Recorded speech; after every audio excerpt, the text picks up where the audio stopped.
let's get the novel movement book up, because you guys have the download in the syllabus now. I want to make sure that whilst in class, at any point, anyone jump on the mic, have these conversations with me, because this is our chance to be able to be able to chat things out. Pop it into the text box. Sam will let me know if you don't want to jump onto the mic, but these are going to be the best chances you have to be able to ask stuff around anything that you're unsure of. But of course, the Mighty Network is there, and we're fully trying to encourage people to use that for chatting through anything, even way after internship. But this is the introduction page. So I'm going to walk you through, because this is the intention of the book. Okay, looking at movement differently. This is a B2R education resource building on the shoulders of giants to help our clients buy into the active interventions proven effective for persistent pain and well-being. The shortcut would be to jump to playing games and exposing people to new ways to move. The shortcut would be just take Sam's tasks that she just shared with us and just do that with somebody. Okay, and if you work with dancers, if you work with movers, that's maybe exactly what you should do. But if you're working and if you're coming at this from a more clinical angle, you're going to have to be able to have a few stepping stones to get people to be able to buy in. Okay, so giving people a why, giving people some plausibility, some seriousness, if you like, to being able to loosen up and explore these things. So that's what this is about. This book is a storytelling aid to get across some plausible adaptations in the nervous system that can explain sensitivity that can persist. We deliberately do not tell you exactly how to use these pages. However, we do urge you to bring the content to life by marrying up movement interventions of your own with the pages that we provide. Okay, it's much like with pain neuroscience education. This isn't necessarily been created for you to go from start to finish. It's been created for you to learn where the resources are, where the pages are that you might want to be able to use on their own, just to be able to elaborate on a little bit of a target concept that you want to work with a person. Okay, over the course of working with someone, our goal might be to give someone a positive experience of moving their body, whilst making the process relevant and meaningful to what they need to be able to do, to move relaxed, thoughtless, and without fear. No exercise modality has proven superior for aches and pains. Movement and exercise does help people, however, and these benefits could be attributed to the fact that they are doing something new, okay? Be that rest or movement. So it's not about just giving people more movement. If you're working with movers, it's quite likely that you might want to give them some stillness, or you want to give them something different, okay? If you're working with Luke, you're probably not going to be saying, Luke, you need to train more, okay? The novel thing for me is going to probably be slowing me down. And if you're working with general population, if you're working with people who are not able to move much because their jobs, their life, then yeah, it could be really playful, creative, just non-linear ways that does really open up ways that their body hasn't moved before. How do you use this book? Okay, so it's an implementation attempt at conveying contemporary pain sciences through the lens of experiential learning.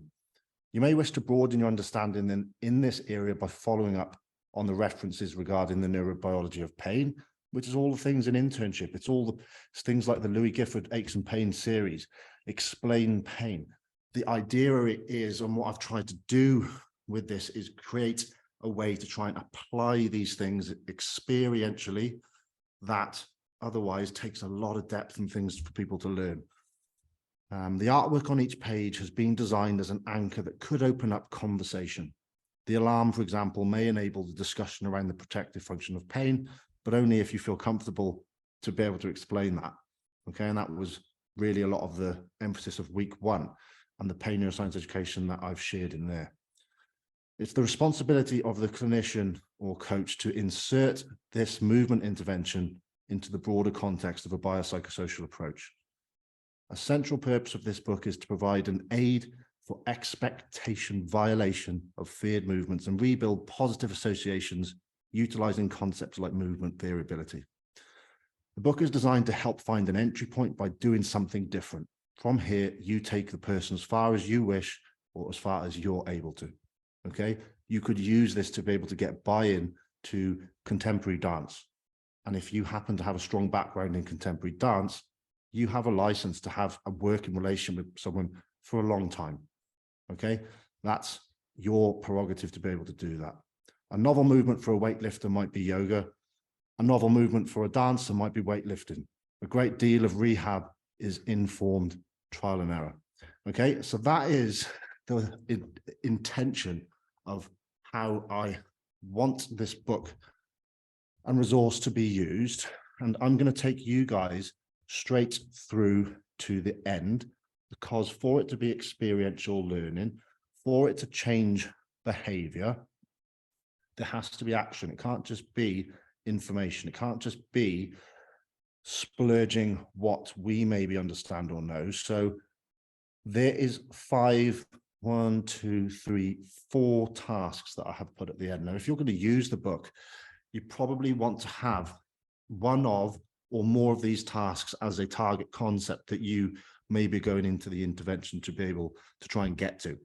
Okay, so you're sort of trying to do it in an authentic way, but you are guiding really where you want someone to get to.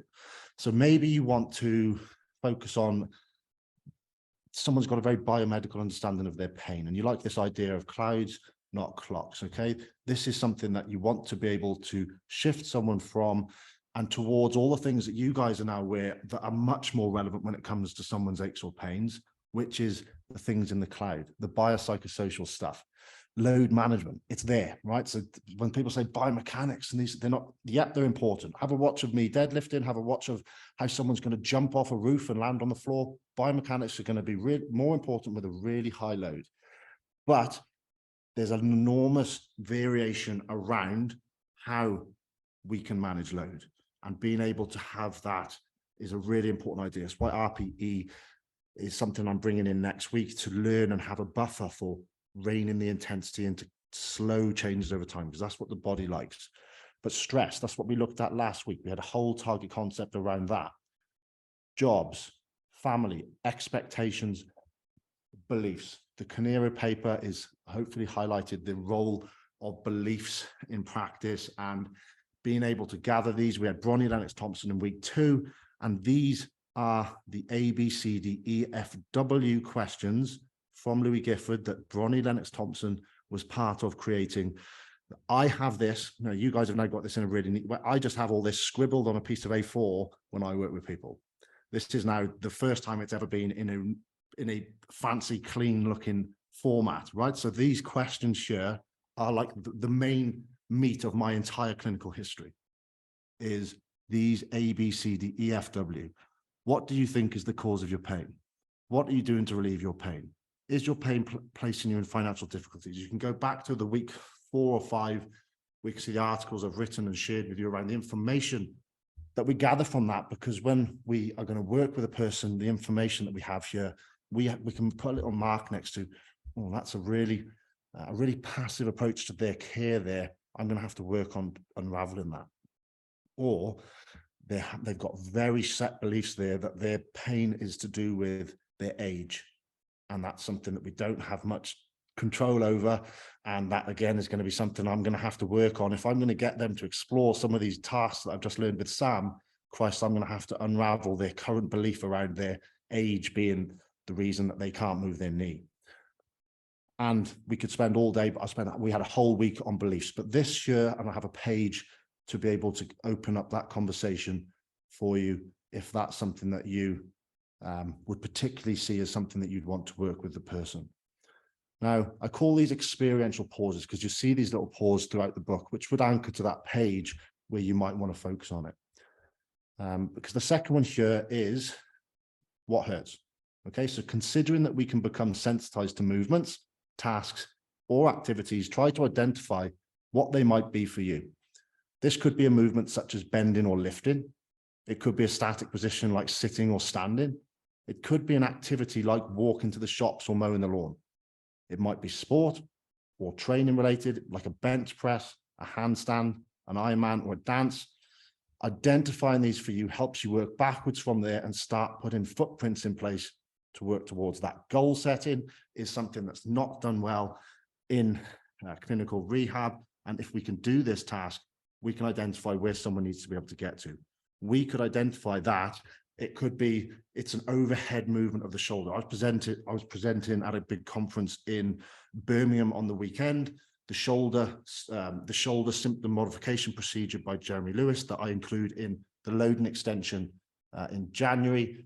But being able to identify that this movement is where we've become sensitized becomes a little important note for me to play clinical experiments when I'm using some of Sam's games here, that at some point I want to see if I can get to this movement without the person I'm working with knowing, and seeing if that changes the processing.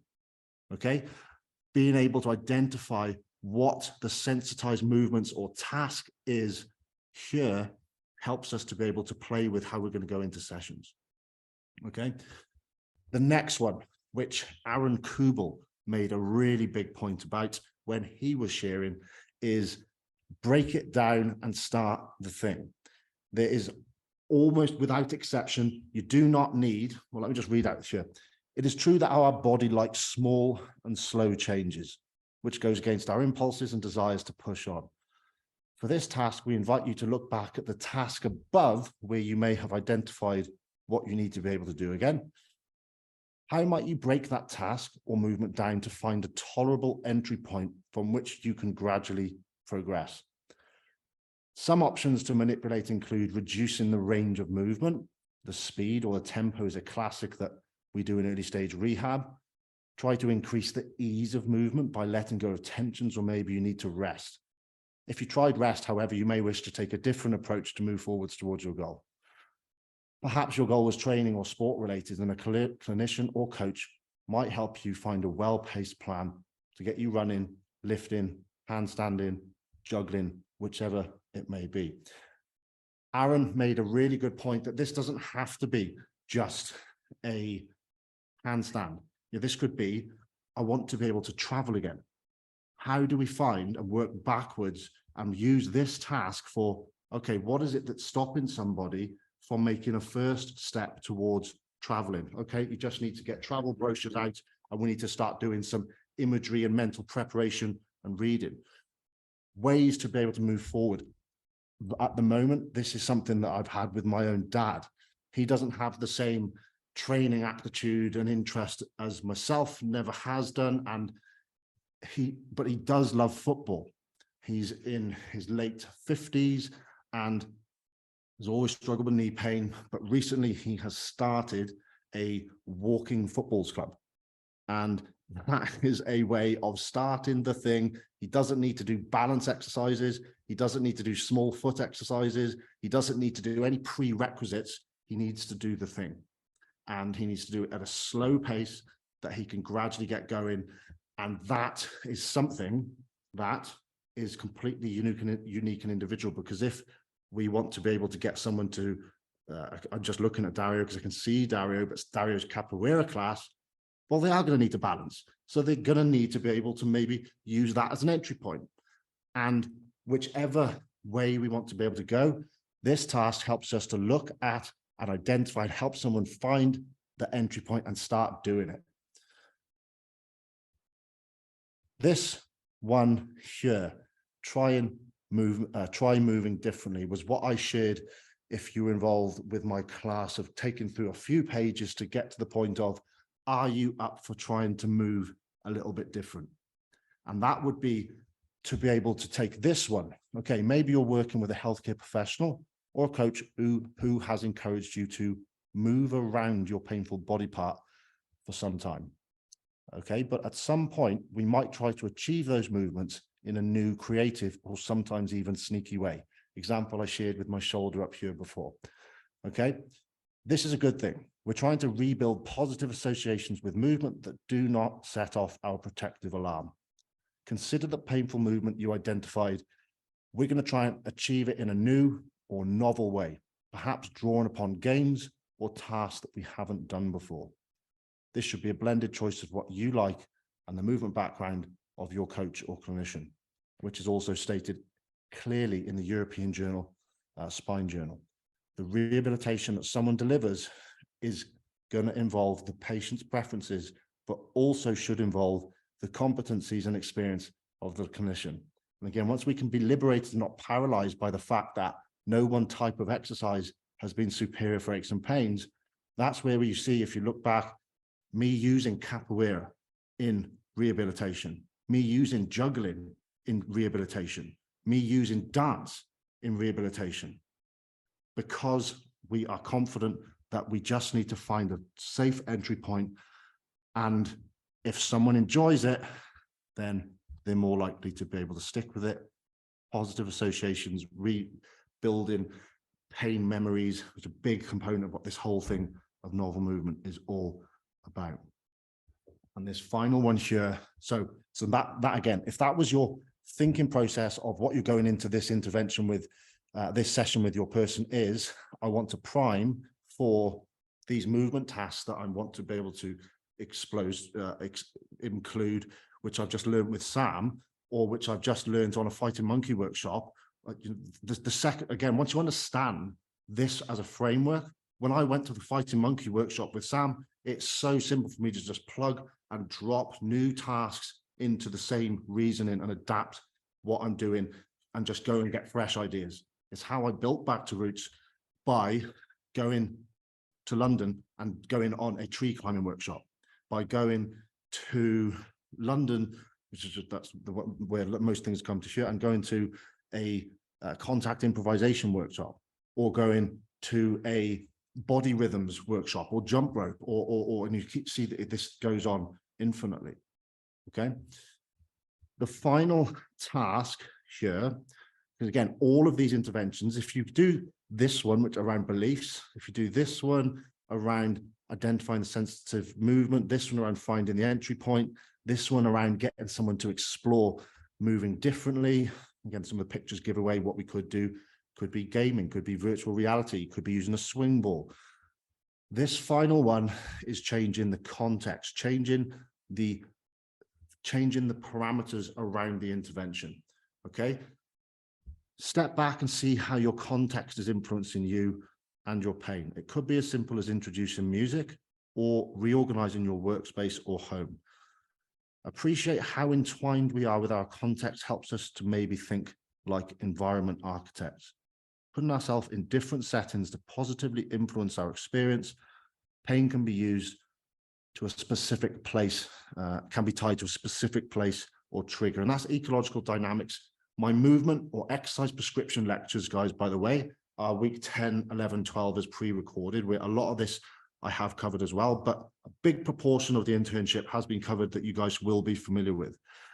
But being able to consider that me as a person and the environment around me is entwined as a behavioral interaction, and being able to appreciate that if I change what's going on around me, or if I change where I put myself, it totally changes the behavior of myself. And that is something that's really powerful. It's why I set myself up as a chiropractor in a gym, sets the expectations, it sets the interactions. Everything is around trying to influence the behavior by influencing the parametric control. And some of the research there is illustrative of how music, just simply adding music. Me and Paul in university now, we have music on in our classes because it just, the stone dead silence is just uncomfortable learning environment. And that's the same with pain. So again, when I'm working with people, I try and will influence things like music, trying to figure out what somebody likes, or these types of things.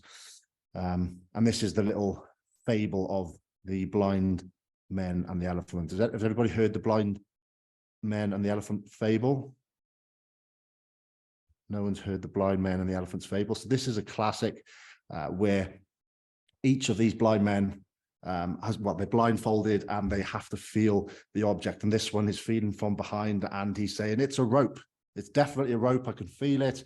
And I've climbed one of these before, and this one jumps on top and he's saying, no, it's a camel. I'm definitely sure that this is a camel, whilst the one on the front is saying, no, it's a bull.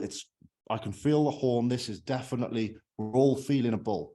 Whereas this chap is feeling the leg and says, no, it's definitely a pillar. There's no way this is a rope. It's definitely a pillar. And being able to step back and see the bigger picture, everybody is right.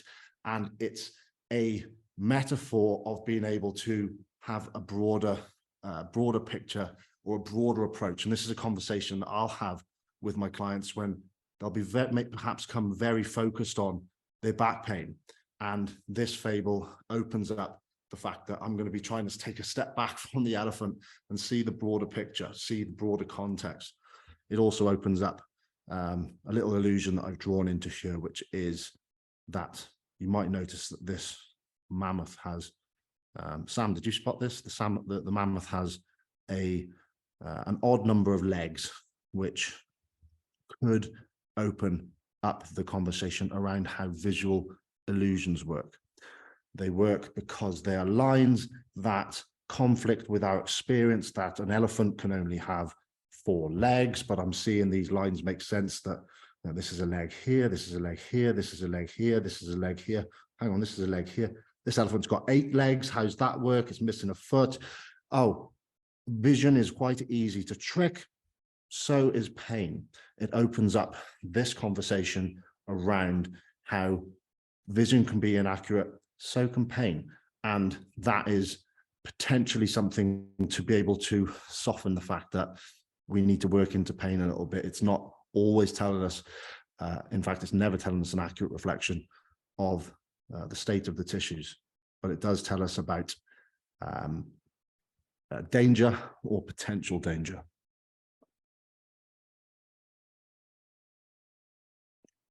So how are we for time? So understanding, and again, I can't expect you to, or me to go through every page here in absolute detail, because I've designed some things into the artwork that I quite like to not actually tell you. And I quite like the idea that those could be taken in different ways and actually be elaborated on. But I do want to take you back through, just to get an idea of some of the flow, because again, you may go in with one of those target concepts that you want to be able to get to with your client or the person that you're training, and you want to get to that page. And this is to be able to start with some of the serious stuff. All right.